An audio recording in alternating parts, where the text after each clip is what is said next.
With the new year, we often make the best intentions for a new, better, healthier version of ourselves. But maybe our stuff didn't quite get the memo, and our spaces and our belongings are as chaotic as our 2021.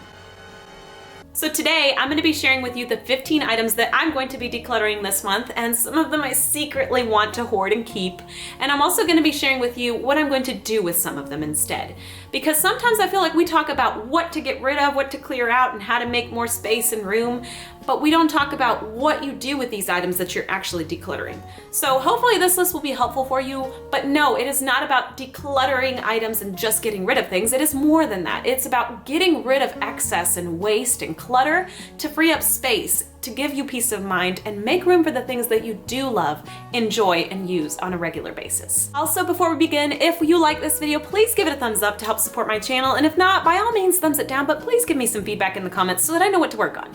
Okay, first up, this bad boy, a laptop. So a couple of months ago, I was having some major technical issues, and I was taking hours just to post videos and to be able to upload them, because this computer, I basically will just describe the situation as I was driving this tiny little small car, or maybe a bicycle, and I was trying to haul a big giant trailer. It just was not keeping up with the amount of files and programs that I was needing to use. And so it was time to let it go. It was either selling it or giving it away. And in my case, I thought about it this way. I had an idea of who I could give it to.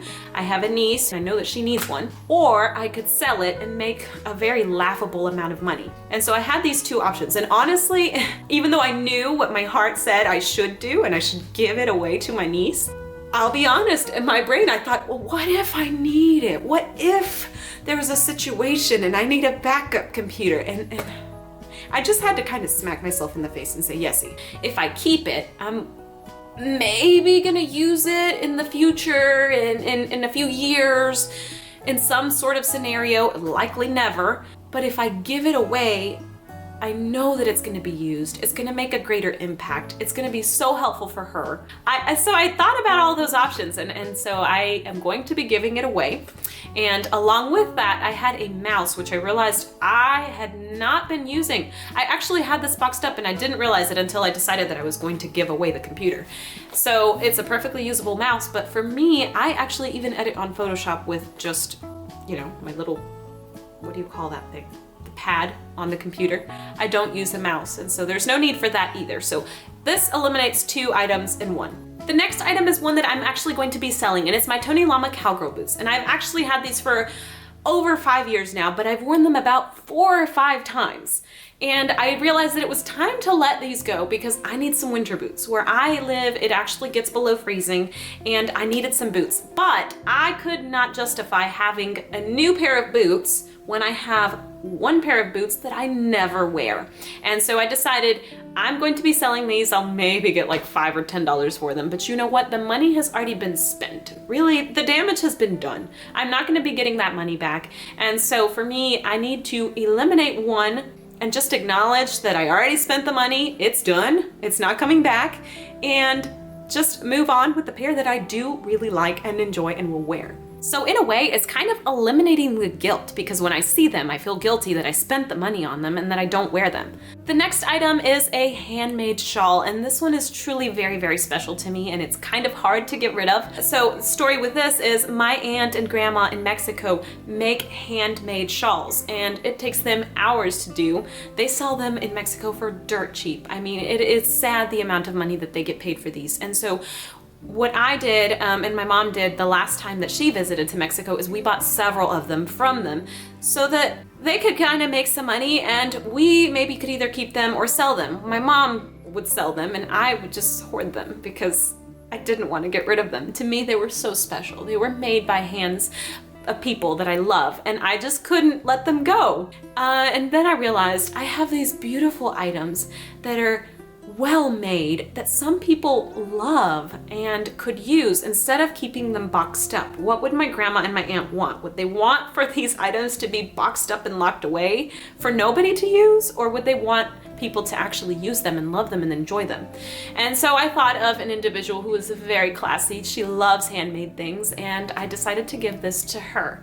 so that she could make use of it, because really it was collecting dust in my closet, and I just did not think that that was fair for an item that I value and I think is very special and beautiful. Sometimes I think that it can be hard to get rid of an item if it does bring that emotional value. To me, those items do bring an emotional value, but I also think of it as, what would this person want of that item? Would they want this item to be boxed up, or would they want this item to be used and loved and enjoyed? Okay, next up is kind of a simple one. It's sweatpants. My husband basically bought a new pair of sweatpants, and so we just didn't really need an extra pair. He had one that he rarely ever wore, and so this one is going to be chunked away to donation pile. It's soft, it's in good condition, but it was rarely used. Time to go.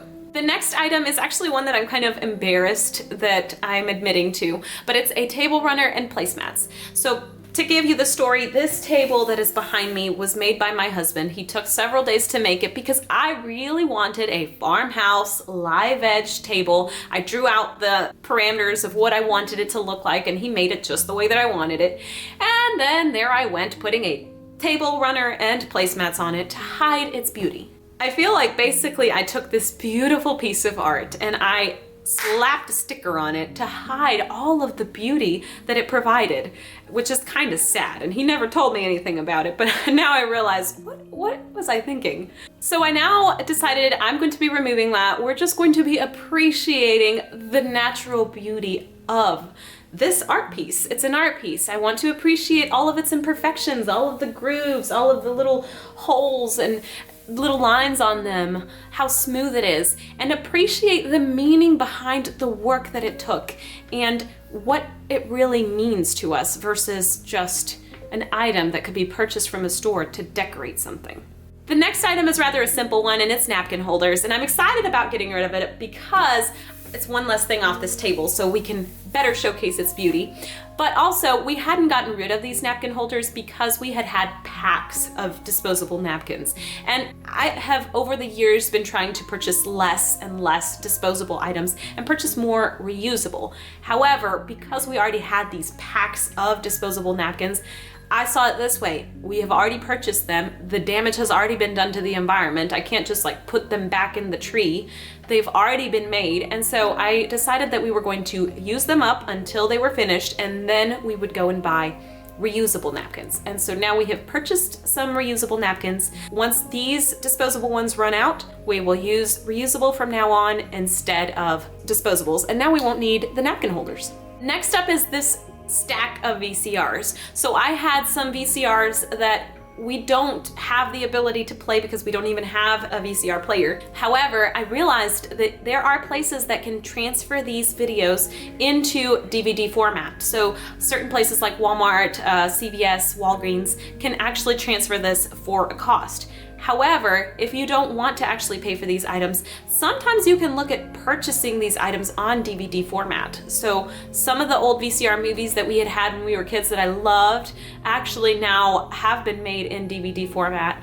But for those special movies, like maybe you have home movies that you just really don't want to get rid of, look into transferring them from VCR into DVD. Next up is some kids' clothes. So basically with kids, they outgrow their clothes so quickly, and what we do with the gently used clothes is we take them to a consignment shop that gives us a tiny amount of money for it. However, I can use this amount of money to purchase new items. So I can basically take the old items that no longer fit them, sell those for a small amount of money, but use that towards purchasing new items that do fit them that they can grow into. And I'm also a big fan of this because I feel like this reduces waste. This is one less item that's produced new, and I'm buying something that is used. So not only is it better for the wallet, but it's better for the environment as well. The next item is some non-fitting shirts, and this one is something that I kind of had to give myself permission on. So here recently, I have now weaned my child from breastfeeding, and any woman who has ever breastfed a child, been pregnant, or even if you haven't, hormones and things can fluctuate, and our weight can fluctuate. And you know what? Sometimes we need to give ourselves permission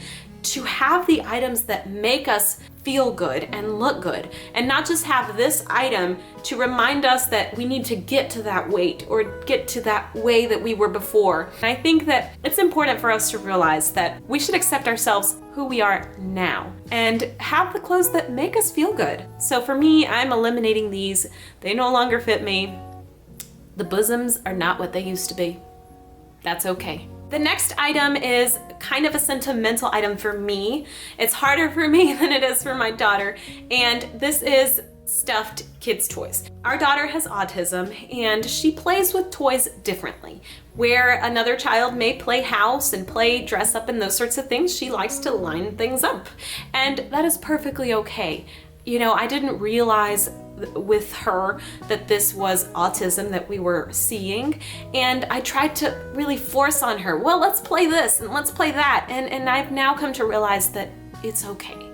So with me getting rid of some of these toys that she has never played with, it's not getting rid of this ideal of what I had of parenting and childhood would be for her. Rather, it's me telling grown-up Anna, I love you just the way you are. You don't have to be anyone else but you. And if you don't want to play this way, then that's okay. I accept you just as you are.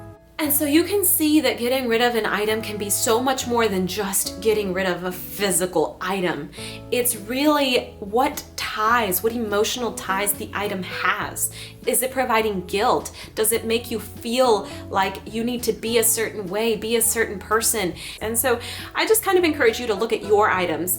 There may be certain items that are really sentimental and difficult for you to get rid of, and just kind of evaluate the why. Is it because it reminds you of a past relationship and you don't want to let it go?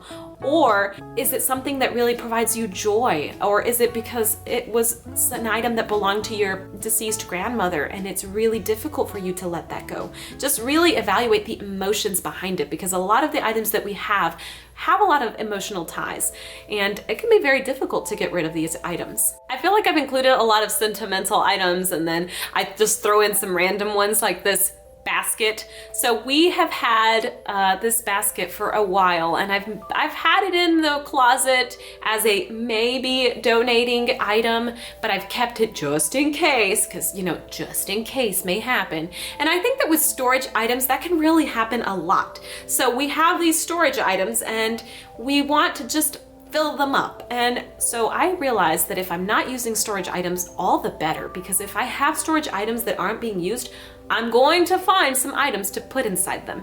So that just kind of makes more clutter. So you know what? Goodbye, storage basket. Next up is some non-used puzzles. So if you have any puzzles that are maybe like missing pieces, or just puzzles that are not really used in general, analyze what kinds of puzzles you actually use, what kinds of games you are enjoying, and what items have a little too much dust that maybe haven't been pulled out in a while, because perhaps it's time to let them go. Next up is a wine bottle opener. Okay, this one's not really that big of a deal. It's a tiny little item, but we realized that we don't really drink wine. We have had a wine bottle that was gifted to us months ago, and we still have yet to open it. And it's actually not even one that has the cork, it's just the screw on. And so if we're not really purchasing wine, we're not really drinking wine on a regular basis, like maybe once a year, why do we even have a wine bottle opener? And lastly, an umbrella. So I had asked you guys in a previous video if you recommended that I keep or declutter an umbrella, because we don't use an umbrella. We go outside, and if it rains, we just get rained on, and we embrace that, and we just have learned to just enjoy that and be okay with that. So we're actually gonna be parting ways with the umbrella. I don't think that we need to have one more item if it's not being used, and it could certainly be used by somebody else. So sometimes I think just look at your items and see if you're not using them, maybe think of somebody that can use them. Sometimes that helps me when I'm not sure if I should get rid of an item. If I have someone in mind that I know can use it and love it, then that really eases my guilt and makes it a lot easier to get rid of. So hopefully this list has been enjoyable, it's been helpful, but if so, please give it a thumbs up. I would love to hear your comments as well though. What items are you thinking of decluttering? What ways are you going to be clearing your space and your home and making room for the things that you love? I thank you so much for watching, and I can't wait to hear from you. Until next time, bye.